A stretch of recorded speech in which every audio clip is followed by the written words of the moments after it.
This is Hannibal here from thehannibaltv.com, and today as my special guest I have former WWE, WCW, World Class Championship Wrestling, many other places superstar. He was a world champion as well in World Class, Black Bart. How are you doing today, sir? Hannibal, how you doing, brother? Yeah, you said a world champion. Yeah, I was a world champion in WCCW and fighting them dead gum Von Erichs, but you know, it's worked out. I got a lot of stories about them dudes. Let me tell you. Well, we have a lot of Texas wrestling fans on this channel, actually. So maybe to start this off, what can you tell us about the Von Erichs?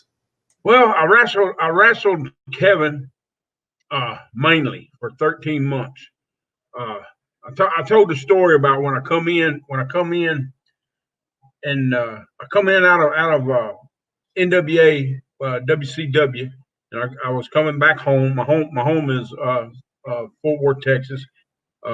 And brother, they George Scott was the booker. Fritz was the owner. Fritz owned the territory. George Scott was the booker. I dropped my bag on the floor, and he dropped the world strap on the top of my bag, and he said, "You're the champ." I said, "I'm the champ." I said, "Brother," I said, he said, "You're the hottest thing I got." I said, "What do you mean? I ain't been on your TV." I said, "But you've been on Atlanta TV, and you've beaten everybody on Atlanta TV, so you're the champ." And I said, "So who was the champ before me?" I mean, I didn't know. It's Chris Adams. Well, I said, Chris Adams was slapping that co-pilot on a plane and getting deported at that time. But I went to Will Rogers Coliseum in Fort Worth, and that's where I won the strap.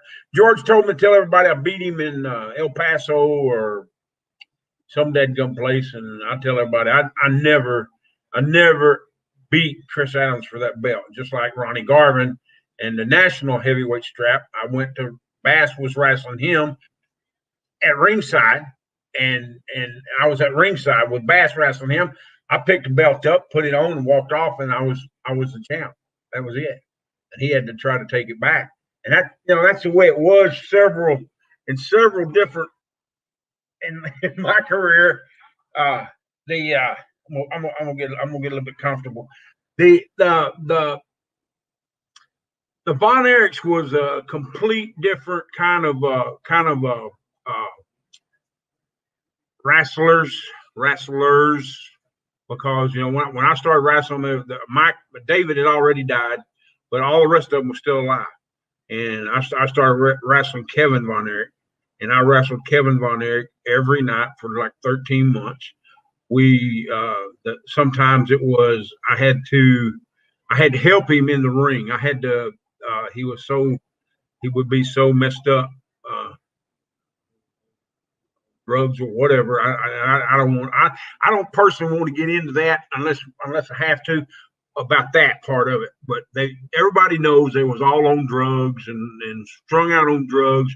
And I said in some things that they snorted a whole territory straight up their nose. So with that being said, trying to get the finish with the dudes. The one that sticks out in my mind is at the Cotton Bowl. The Cotton Bowl sold out. It's drizzling rain.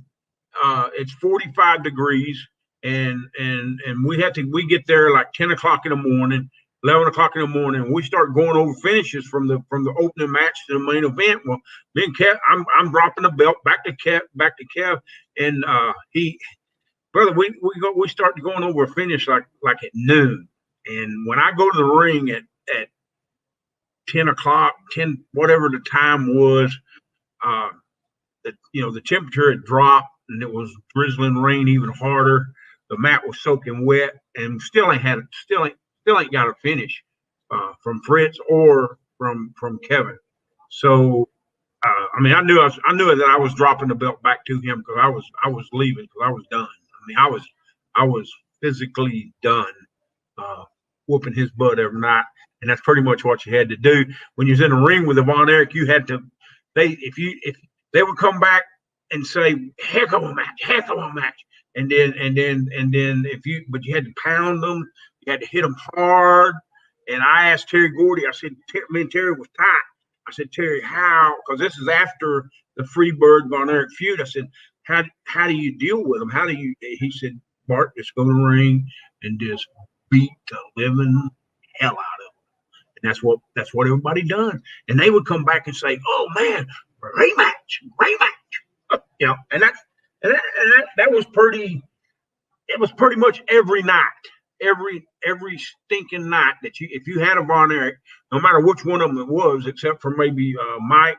Mike wasn't too bad. David was a good. David was the cream of the crop, brother. And I tell you, if he'd been alive today, there'd still be a territory in Texas, I think.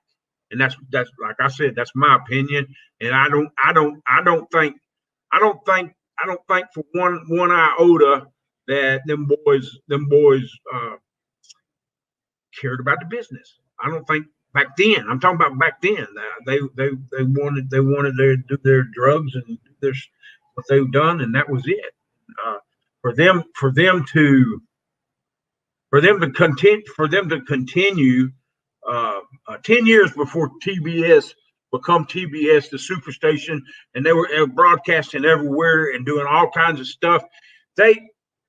Fritz had a meeting with Channel 11 and Channel 21 and 4 or 5 other stations down there in Texas, and they wanted to syndicate and do and make a superstation. And can you imagine if the Superstation had been in Dallas Fort Worth instead of Atlanta? Because they would have with Fritz. They were in a meeting. They come out of the meeting. Fritz told Rick Manning or one of them to go back in there and tell them no deal. That my sons they're good for the state. Statewide, they're good.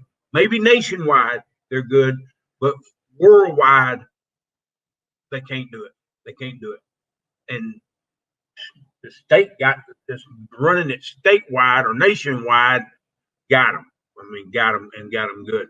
But I'm not, you know, I have more respect for their daddy, and he was like an idol to me, and it was one of my goals to wrestle in that territory, not be the world heavyweight champion, but just go there and be able to wrestle and be at home and be at home and be on stop. But when I broke into business, Fritz told me, he said, no, you got to go. You got to go out and you got to make a name for yourself. Then you come back here. And, you know, that's the way it was. And that was what I done. I left and went and made a name for myself and come back. And I was world heavyweight champion, you know, so not too bad. And the pay was really good. So, you know, little bit on them, you know. How was the pay in those days? Back in now get to, I was home, and I was world champ. I was making anywhere from $1,900 to $2,500 a week, wrestling every 7 days a week. But when we started, the territory was burned out. We had to rebuild the territory. It wasn't just me. It was Mike Davis. It was Maniac Mike Davis, Tommy Lane, the RPMs against Bobby Fulton and Rogers, and they were something, the Fantastics or something like that, and Buzz Sawyer and Matt Bourne, Bruiser Brody was there as wrestling Abdullah, and we had the Simpsons, we had Adams, we had. But it was a good, and we started steady going, and it started out, you know, them buildings wouldn't do them about $2 or $3 grand a night, but then it seemed like bam, boom, it was doing 10 grand a night, 7 days a week. That's $7,000 a week. That's money. And then boys went right up their nose. Sorry, Johnny Mantell was there. His brother was the booker before that. Well, he left. I mean, he left. So Johnny was middle of the card, semi-main. But we had good athletes, good guys in the territory, in the works, and brother, within 6 months we was averaging over 10 grand a night, but and doing very, very well. Now, I've heard the Von Erichs had a lot of groupies. How was it for you in those days in that territory? Was it the same for the heels? That's funny, brother. Cause I never, I don't know. I never had no. I would run them off. We protected the business. We loved the business, and we loved what the business. We made money. So every territory that I went to or had anything to do with, I protected the business. I protected the kayfabe. It was they say now kayfabe died, but kayfabe and the old timers ain't dead, brother. They're still, and we still kayfabe, and we still try to protect the business with everybody else saying it's theatrical and it's this and it's that. But they, you pick somebody up and you slam them on the mat. Now that mat may have a little up and down give, but sooner or later that sucker's going to bottom out. And if you don't know how to land, and you keep one pointing on something on your shoulder or your hip or something, it's go sooner or later. And we wrestled, brother. We wrestled on the out concrete, out on the tables, the chairs. These, what is that? Tables, ladders, and chairs match. We done that every night. That was part of the. You wrestle somebody like Blackjack Mulligan, brother. You were in a fight. You wrestled Bruiser Brody. You was in a fight. Okay. You wrestle Black Bart. You better if you hit me because I'm gonna hit you. Okay. I'm gonna be a little stiff on a. I don't consider it stiff. I considered it protecting the business, making it look good, and now they throw a punch and it misses by 2 or 3, 4, 5 inches, and they act like they got run over by a Mack truck. And it's right there. Everybody can see that guy. And and one of the things that stick in my mind about now and what's going on now, and I ain't picking on nobody or nothing like that, but when it sticks out so bad, when your main heel, the big dog, jumps over the top rope into 13 guys standing there doing this. Wait. And he hits 3 of them, bam, and then all the rest of them fall over like dominoes, like bowling pins. You tell anybody that ain't smart is smart now, because if we done that, brother, Dusty Rhodes would have been right there on your butt, and he would give you one warning. The next time he give you a warning, it will be pack your dadgum bags and find you another territory to go work, because you ain't working here no more. Now we took care of the business. We respected the business. Something none of them. I don't think that they have that respect. But we wrestled, brother. I heard the other night one of them saying they wrestled five times in 1 week. I fell out of my chair on my living room floor laughing. And he said, and it was the big dog. And I'm not picking on the big dog, but brother, I know this uncles, I know this brothers, I wrestled with them, the original Samoans. I wrestled with the SWAT team, and brother, we wrestled We wrestled 7 days a week. All right. On Wednesdays, you wrestle 7 or 8 times. Okay. On Friday, you wrestle 2 times. On Saturday, you wrestle 3 or 4 times Saturday morning, and then 3 or 4 times Saturday night at a spot show right outside of Atlanta, and then Sunday you'd be booked twice. So in Savannah, Georgia, and Philadelphia. Okay, and you drove. You didn't jump in a plane and fly. We drove. 10,000 miles a week. It was nothing to do 10,000 miles. That was easy. But they don't. We respected the business. We had respect for each other, and we had respect we had respect for each other. All right, Tony. I know you. I don't know if you know Tony Savalas or not. Do you? The announcer at WEW. No, I don't. And I know you. I don't know if you know Arn Anderson. Arn Anderson, yeah. But I know you know him, and you've seen him. He's 4 Horsemen. Well, he wrote a book, right? And in that book, I am the guy that drove the yellow car, and me and him supposed to be like this.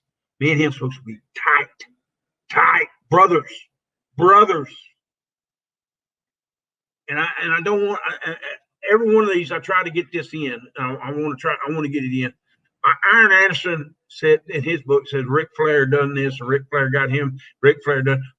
I'm the son of a gun that got Arn Anderson his job, original job, before there was any Horsemen, before there was the Minnesota Wrecking Crew. He was wrestling in Pensacola, Florida territory with P-Head as a partner under a hood. And I told him, I said,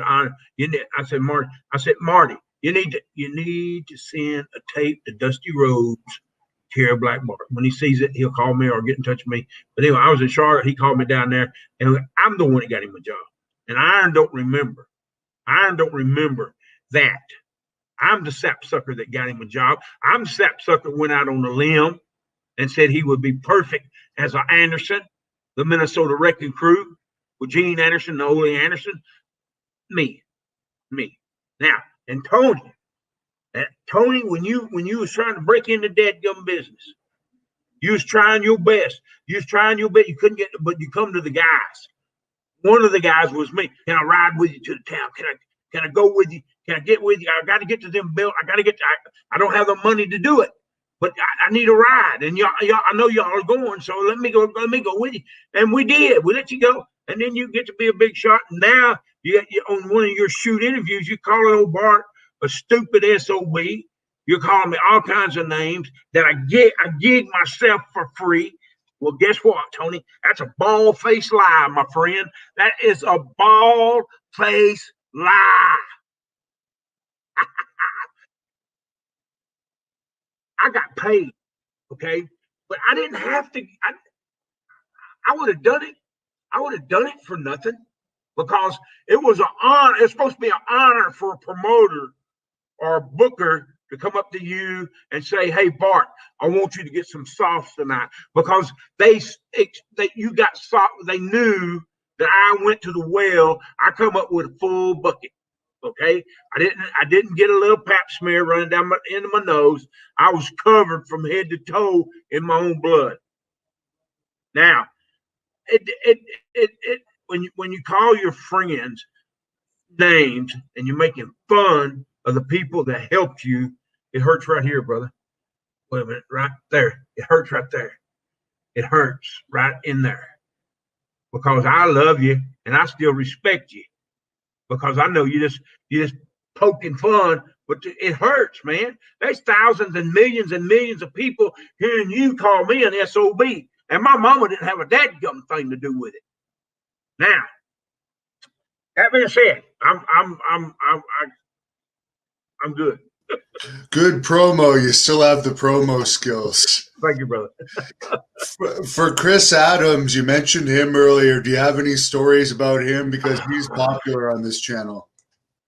Chris Adams, bro. He, you know, when I call a guy like Chris a drunk, okay, we were all drunks. All right, we stayed drunk as much as we could, and Chris, he went overboard, okay, and he got into some heavier stuff, but that's all. I don't that and he owed some people some money and all that, and I don't believe that one of the boys would OD. Chris OD, Buzz Sawyer OD around the same time, year apart.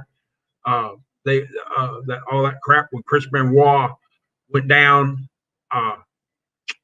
and it don't that the boys, the wrestlers, the boys knew when to say because and including me, I drank, brother. I drank, and I had a can of snuff in my mouth. I put a whole can of Copenhagen in my mouth. Read Jimmy Valiant's book. I'm the dude that puts a whole can of snuff in my lip. And then, well, really, it was about 3 cans of snuff, but I had it packed in there, and it was Jimmy Snuff. I'll tell that story later. But Chris, man, he tatered you in the ring wrestling. You know what you want to the rating on how good of a baby face you are, or how good of a heel that you were. It goes up to Ricky Steamboat, okay? Because Ricky Steamboat, in my opinion, is and will always, he was the best guy to be in an angle with, and I was in an angle with him. I tore his gym up and beat his, left his, it's still on eBay, and you can see it. Punch in Black Bart and go go to shoot Black Bart shoot interview, and I got a list of stuff a mile long. But Chris Adams, brother, let the booze get to him. All right, not just the drugs. We were me and Akbar and gang and oh man, Big Boss Man. We're up in Louisiana somewhere. We're on the toad jumping plane, a little Cessna, and the pilot of that thing, it wasn't a little Cessna. It's bigger than that. It held 7 or 8 people, but we were jumping from town to town in this little plane, and some reason Chris Adams is going to beat up the pilot on the little plane. We don't. In other words, he gets beat up. We don't get to go home. If he's in the hospital, we got to stay there till he, or we got to. But and we went and we talked to Chris and settled Chris down. I'm okay. I'm brother. You're not going to hurt him, because you're going to have to hurt me before you hurt him. And it won't be a wrestling match. It'll be a fight, because I want to go home to my family. And he fumbled off and went off and got in his room, and I don't even think he was on the little plane. He caught another ride or something. I don't know how he done it, but he in the ring, and that super kick, brother. When he give you that super kick, most of the time, 99.9% of the time, he knocked your head off, and that's the part I didn't like, because it had to take his finish, and you have when you're in an angle, I've got to take your finish, and you got to take my finish on many given nights, not just 1 or 2 given nights. But damn, that's pretty good. It was with Chris, it was hit or miss. If he's going to show up drunk, if he's going to show up stoned, or it's kind of like wrestling the Von Erichs, about the same. He run with them. They tragic, brother, tragic. There was a fan that wanted to know if back when you were wrestling for WWE, they had catering at the matches and food for you guys, or if you had to buy your own food in those days. It was WWF when I was there, brother, and the only time they had catering is at TV, at Ever TV. Ever TV, you had to be there at 10:30, 11 o'clock, even if you wasn't being pushed. Which I went up there with thinking I was going to be pushed, and Vince McMahon decided to punish me for not coming when he wanted me to come, and that's when Bass lost the hair match to Beefcakes, and they were gonna put me and Bass and JJ Dillon back together, and my wife Bonnie, which she's dead now, is Sarah Jo Puckett, and put Beefcakes with Blackjack Mulligan, and Mulligan ends every one of his interviews with, and Sarah Jo Puckett says, with my valet was going to be my wife, and she was going to be Sarah Jo Puckett. It'd been great, but Vince mad at me because I didn't come up there. I told him no because I've been in. They didn't tell me that. They didn't tell me that. They told me 3-day tryout, and I was WCW, and brother, I was making good money back then. All right, middle to semi-main event, and I'd been there 20 years. My whole life had been there, and I said as soon as David Crockett Jimmy Crockett found out that I was going for a 3-day tryout, he fired me, and it went up in there. So I said, no, I'm not going. I'm going to stay here and I'm going to ride this out. Well, that's when we was doing Desperados, and me and Dutch Mantell and Deadeye Dick was looking for Stan Hansen, and they were supposed. It aired on TBS.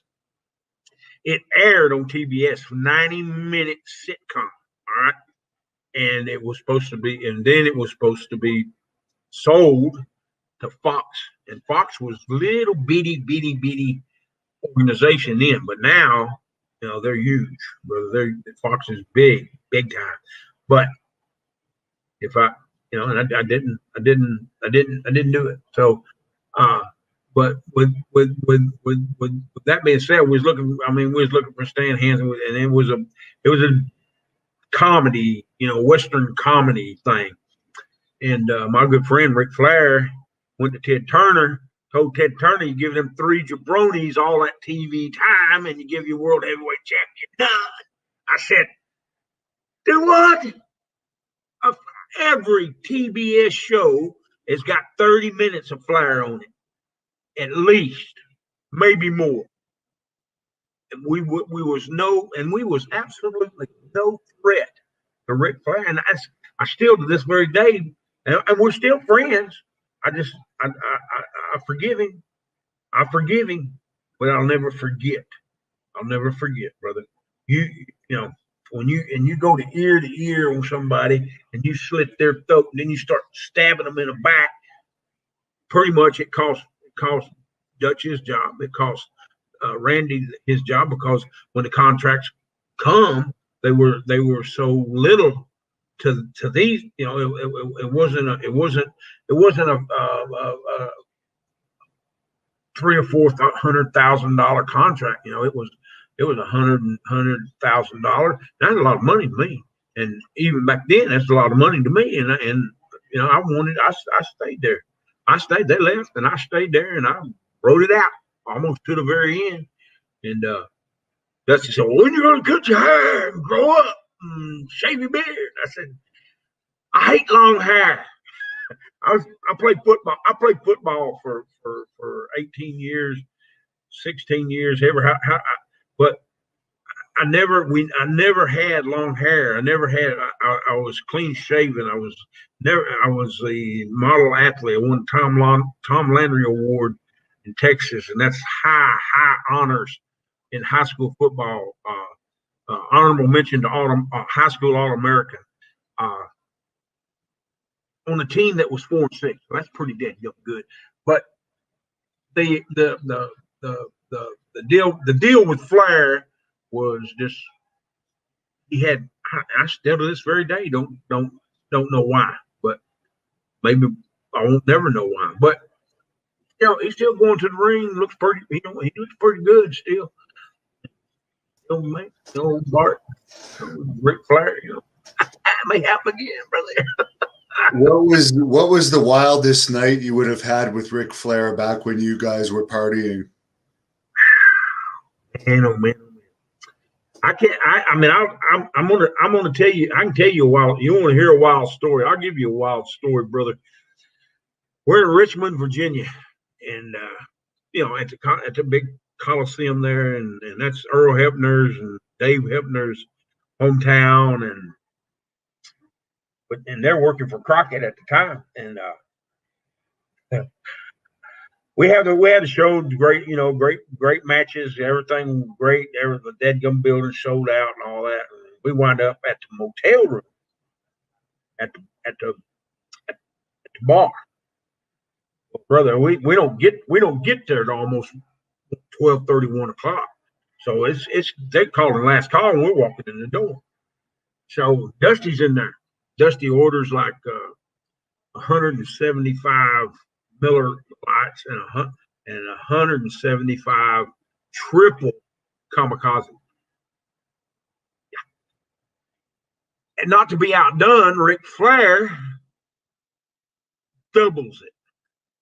They pretty much give Ric Flair and Dusty the bar and said, okay, who do you want to stay? Well, me and Bass and all the guys stayed there. And we don't leave till it's all drank and gone. I mean, and them them were some tough son of a guns to choke down. But we're walking, trying. Me and Bass is trying to get back to our room, right? We're no driving. We're trying to find our room. Well, it's a double decker at this place where we're staying. It's a motel, hotel, whatever you not no Hilton or anything like that, but it's a double decker. Me and Bass is down on the bottom floor, Bass knees and all this stuff, and we're walking. I feel weird. I feel like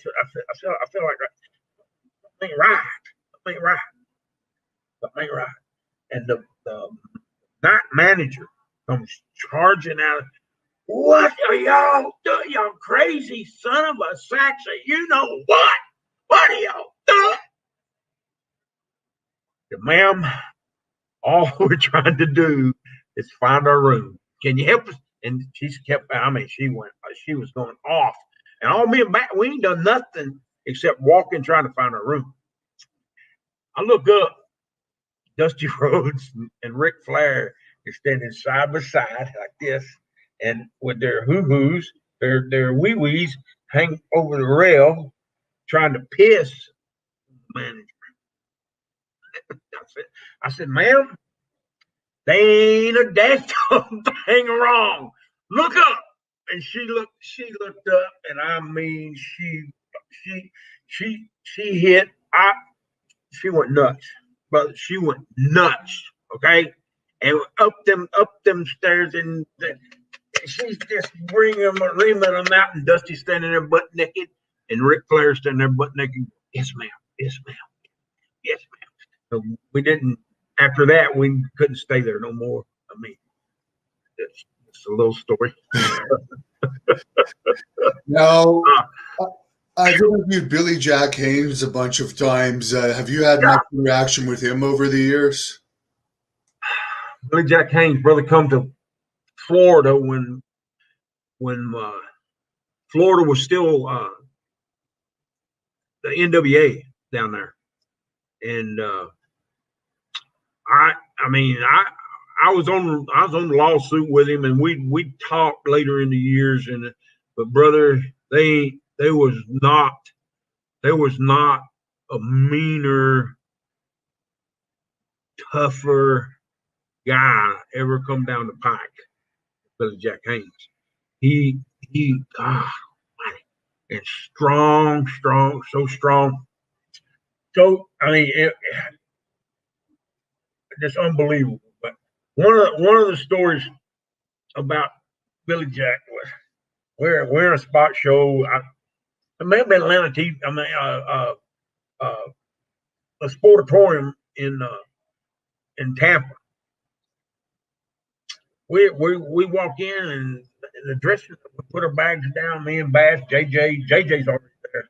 But me and Bass walk in. We put our bags down, and boy, something ain't right.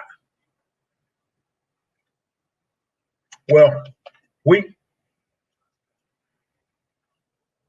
keep hearing.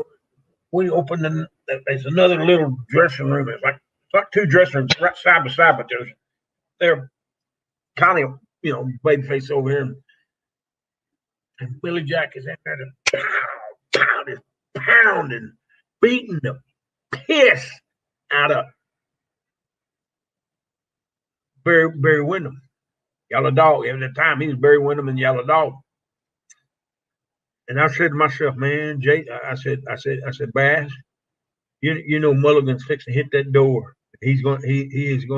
Mulligan is going to rip,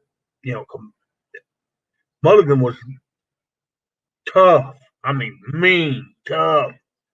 Going down the road, just jump on the damn bull standing out in the field, try to tip him over. But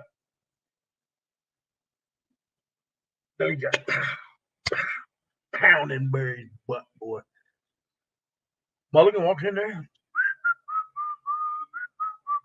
puts his back down, said a damn word. Billy just pow, said something. It was over with. And Mulligan did that. How you doing? Or kiss my ass, go to anything. But he Billy and I got to know him a little bit better than I mean he didn't hurt you in the ring. I was in his that full Nelson thing he done 100 times. I probably wrestled him 200 or 300 times. He you don't want to mess with. You didn't want to mess with that boy. He will hurt you. He'll mess you up. They say that my teeth, the fans or some other stuff. They say that Bart needs a dentist or Bart needs some insurance to get his teeth done.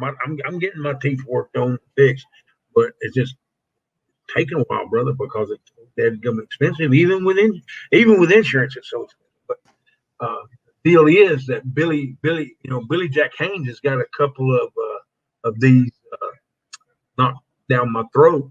I don't think he did it on purpose. I think it was an accident. But they say that I grinded my teeth off. I don't remember grinding. But anyway, I remember spitting them out.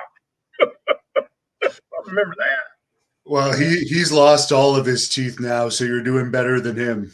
I still got 3 or 4 over here, 3 or 4 over here, and almost all the ones on top. I got them, but I dipped that Copenhagen, brother, and that Copenhagen, boy,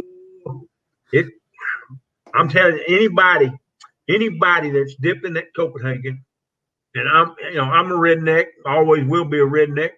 But if you're putting tobacco in your lip, in your mouth, any kind of tobacco, I don't care. I chewed, I dipped, I dipped 5 cans of Copenhagen a day, brother, and then go and be looking for more. But and you think it don't get to you. Well, it does get to you. It goes in through your saliva glands and tears everything up. One of the managers, what was his name, brother? Bobby the Brain, Heenan. Yeah. He lost from here down. He looked like last time I seen him, he looked like an alien from dipping. And Bobby just dipped a little bit. I'm just saying, you know, and when you dip in it, you say that I'm Superman, I'm invincible, and I said that's a bunch of gaga. When you get 65, 70 years old, brother, and your jaw falls off, wish you'd listen to Bart. Stop that dead gum dipping. Especially, you know, I've seen 7, 8-year-old kids dipping. But anyway. There's a fan that wants to know, how was the WWE travel schedule compared to World Class back when you were in WWF? Brother, the man, the traveling, okay, the traveling, I think I want to say that it was about the same, more especially when they all started doing the big shows, and they started, you know, when I remember Miss Crockett, okay, Miss Crockett, their mother, still alive, and she said, I want the old territory kept running for the talent here in the Carolinas that lives here in the Carolinas, and if you wasn't on the big circuit, then you was on a small circuit. And when I was in WCW, it was just, I want to say it's about the same when I was there, and in comparison to when I left WCW and started in WWF, you get up, and I mean, we wrestled every day. Now in WWF, you wrestled every dadgum day, and I wrestled like 13, 14 times at one TV taping, doing nothing but jobs, one right after another. I said, Vince, they come, Earl and Dave come running, Bart, you got one more, you got a cable. I said, I don't give a rat's hoo-hoo about no cable. I've done 13 or 14 jobs. I may want to come back to this dadgum town on top. You know, I ain't doing no more. I've done all I'm going to do. If that ain't enough for that swinging hammerhand, give him that.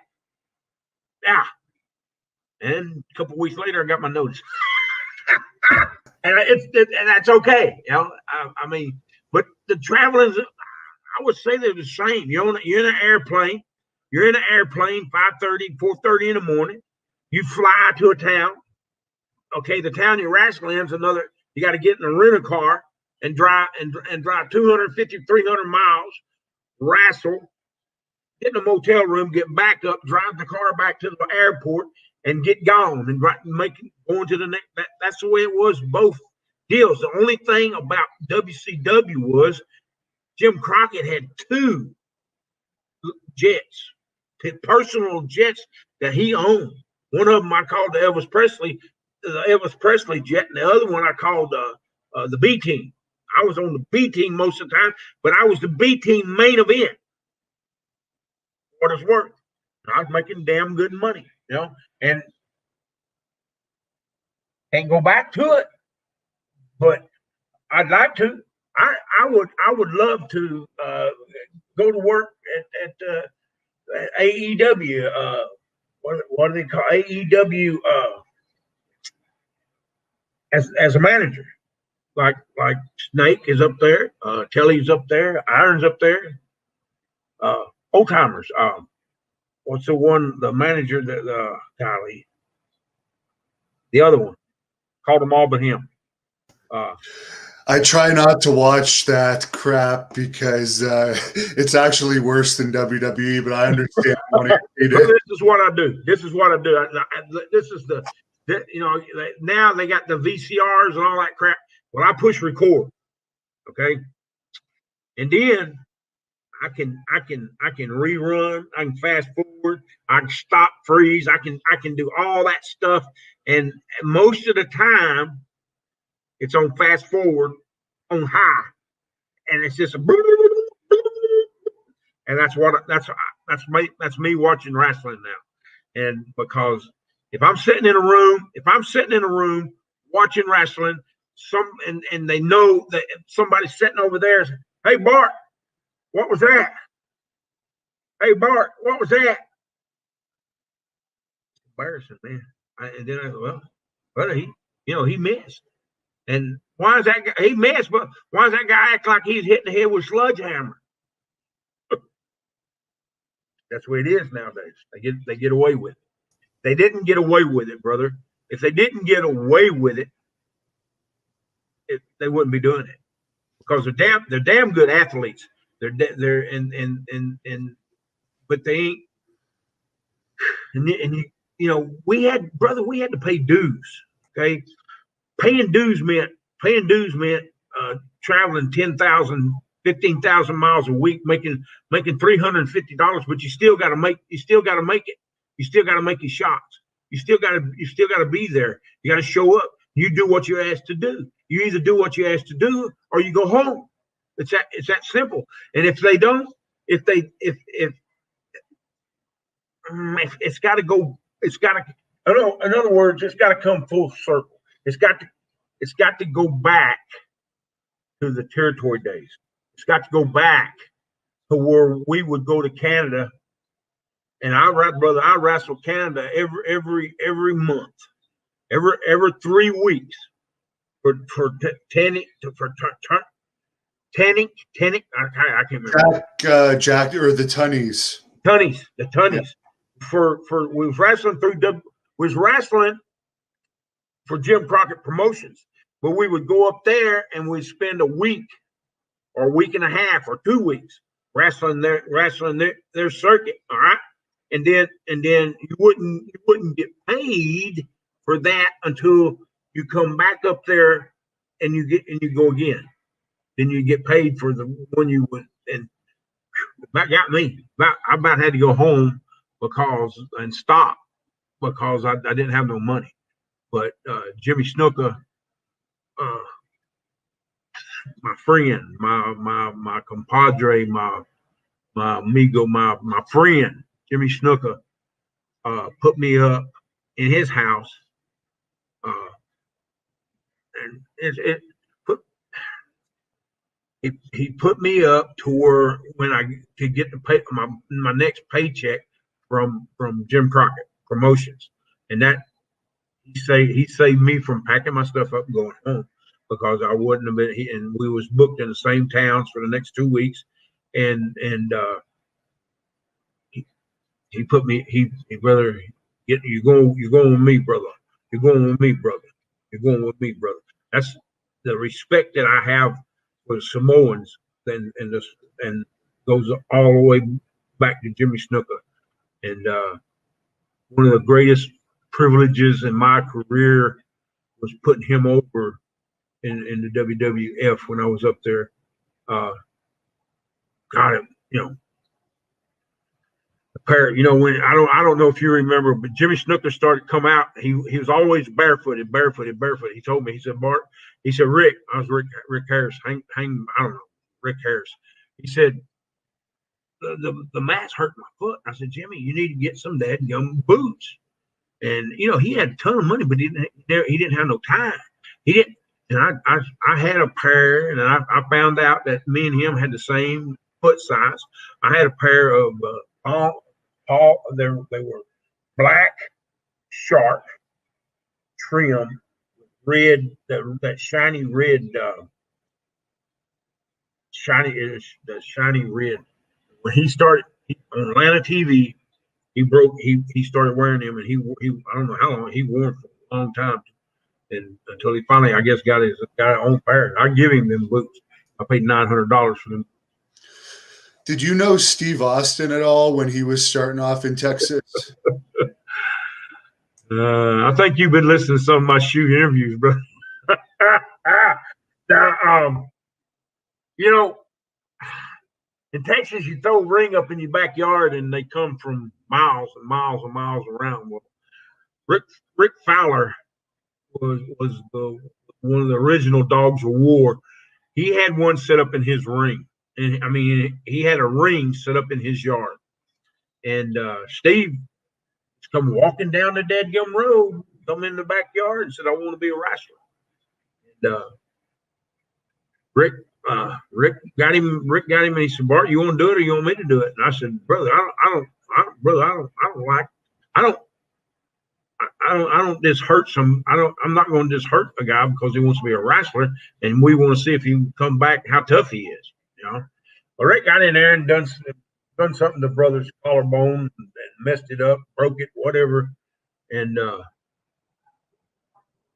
I said, "Dadgummit, you know, Rick." And about 6 months later, here he come back. He said, "I told y'all I want to be a wrestler."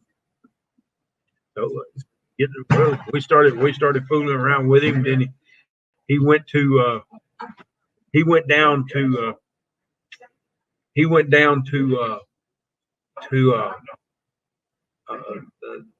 Chris Adams' school was in North Side Fort Worth, which was called Cowtown. It was a Cowtown Pro Wrestling.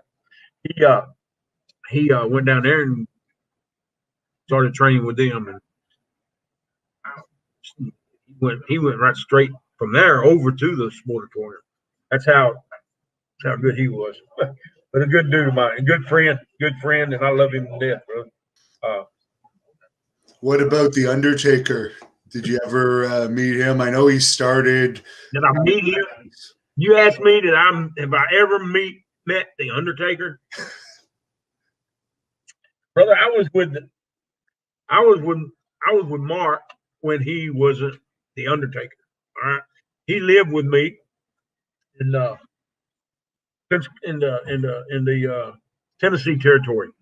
He was in Tennessee territory. Jerry Lawler would draw a monster and have everything made up and put it on Mark. Well, when Mark come to Texas as Blue Blazer or something, or he was Spoiler 1, Spoiler 2. I think it was Spoiler 2. And that's when he learned how to walk the ropes. Well, there's another big dude that looked like him, and then he started putting him the mask on. I can't remember that guy's name, but Mark, he lived with me. It was in one apartment. It was me and my wife and my little girl, and it was dirty white boy, dirty white girl. That's all in one part. And Dustin Rhodes and the Undertaker. But he wasn't the Undertaker. He was Mark. He told us his last name was Jones, but it's Mark something. What is it? Not Lundy. That's I think Callis or Callaway or something. It don't matter. But yeah, we brother, back then we lived like that because we wasn't making big money. We wasn't making $1,000, $2,000 a week, $5,000 a week. It was unheard of. You know, we were making $500 a week. Six. If we got 7, we thought, boy, we're doing good. But that apartments are expensive, and we had to split the gas. We had to split our living expenses, our food, everything. And that's the way we got by. That's the way we survived. And I was being pushed big time in Tennessee. And Jerry Lawler, I told him, I said, I'll come try to help you out and work for you. But brother, if you're going to give me a 2 weeks notice, don't just give me my brother. I went all over that Memphis Coliseum. If I got my hands on Jerry Lawler that night, Jerry Lawler wouldn't be with us no more, because give me my paycheck and give me a pink slip in my paycheck. That's just to me. That's just as blind, tired, as son of a gun as you ever meet in your life. But yeah, I know the Undertaker, and I haven't. I have a little boy. He's grown up now, and Jesselyn, my daughter, she grown up. But they were like 7 and 8 years old, and they wanted to meet. They wanted to meet the Undertaker, and I said, "The daddy, can you?" I said, "Yeah, I know it. Let's go to the show. Come on down here to this show." And they were wrestling in Fort Worth or something close to my house, and I went down there, and the Undertaker, his head was too big to see my kids. But anyway. Now, for Gino Hernandez, what's your opinion on everything that happened with him? Man. They were going. Them guys were.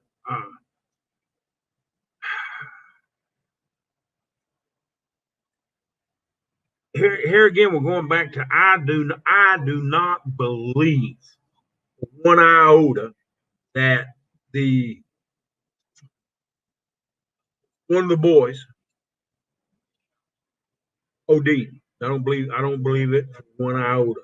Okay, and that's what happened to Jim. Is he OD'd, and they might as well put a bullet in his head, as far as I'm concerned. Okay, like Buzz Sawyer, we're in Manhattan. We wrestled at Sportatorium in Dallas, Texas. We go to Manhattan's. It's a bar. It's a nice bar, and we go over there. And we drink free. You tip the girls. Okay. Buzz. I partied a lot with Buzz, and I know for a fact Buzz wouldn't OD. They ain't no such animal. We don't OD. We know. We know. But we're sitting there at a table drinking. It's a whole round table of us. California Studs there. Rob Price. Matt. I think Matt, his old lady, was there, and me and Bonnie, and we're sitting there, and we're sitting there drinking. Well, in comes these guys, man. It's got they're dressed in a suit and tie, and their coats are open, their jackets are open. There's like 4 or 5 of them. They kind of surround the table. And I said, "Well, this ain't looking too good." They open the jacket, show us the 45. All right, and every one of them's got one. And we ain't got no guns.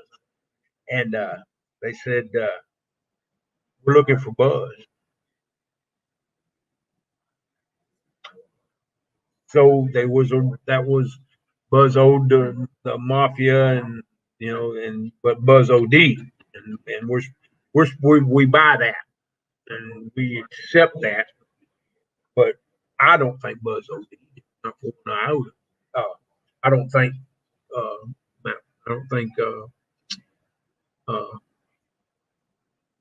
Man, Gino.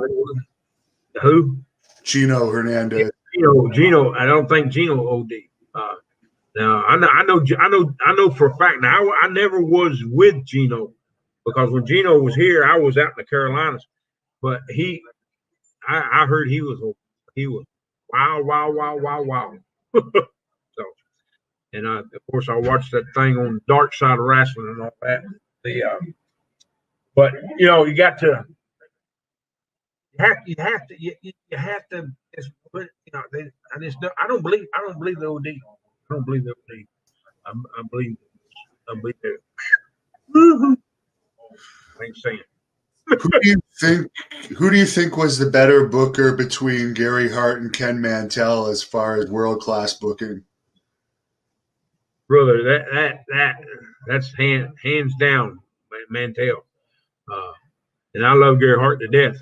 But I worked for Gary Hart, and I had never worked for Mantell. Me and Johnny was best friends and tag team partners, won numerous tag team titles together. But by far it would have to be Mantell, because he had that run with the Von Erichs and the Freebirds, and brother. They ain't too many places match what they done. I sold out Cotton Bowl. you know, which ain't it's a pretty, that, and I said, man, sold out the Cotton Bowl. Well, no, we sold out what Fritz rented of the Cotton Bowl. He rented a quarter of the field, and it was roped off, and that was all sold out. I don't 50,000. I don't uh, Reunion Arena.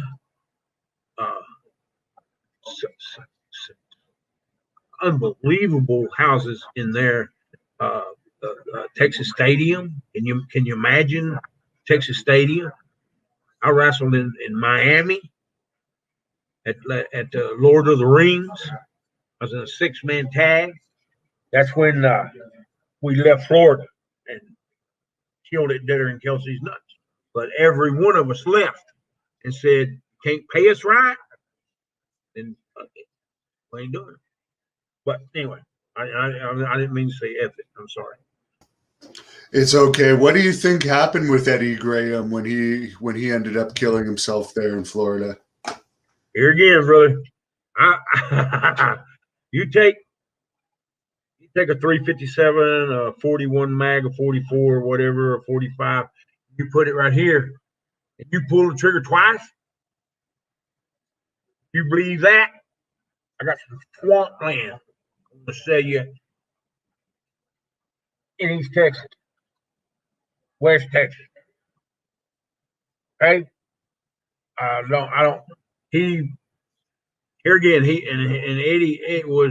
He was a gambler, and he had a big giant gambling debt, and it killed him. And Lord of the Rings. I don't know. I know Dusty was making the payoffs up to the Lord of the Rings. All right, we got screwed out of probably half to 3/4 of the money that if Dusty would have made it, the payoffs that we would have got. You understand what I'm saying? That we would have got and that's why Dusty said, "We're all leaving, every one of us. I'm taking every one of you to the Carolinas. Every one of you to the Carolinas. Come in with me to the Carolinas." I said, "Brother, I can't go back to the Carolinas. I've done nothing but jobs down there." He said, "That does not matter. Not one bit. Not one dadgum bit." But Jimmy Boogie Woogie Man Valiant for 7 years. Elbow, 1, 2, 3. Old Rick Harris. 7 years. Every Wednesday. And you know what, Hannibal? You're going to get the elbow for 7 years if you don't end this call with my client, Black Bart, okay? I bought out his contract from J.J. Dillon. Black Bart is my new long rider, and he's going to put the trash compactor all over your head if you're not careful with me, Hannibal. That's it. I better watch myself. What was that? I better watch myself then. You better, okay? Show's over. Thank you for watching the Hannibal TV. Please like this video if you enjoyed it and click the subscribe button to not miss any of our latest shoot interviews, match videos, or news updates. Support us on patreon.com for $1.99 a month to watch our full shoot interviews ad-free and help our channel grow. Follow us on Twitter at the Hannibal TV for instant updates.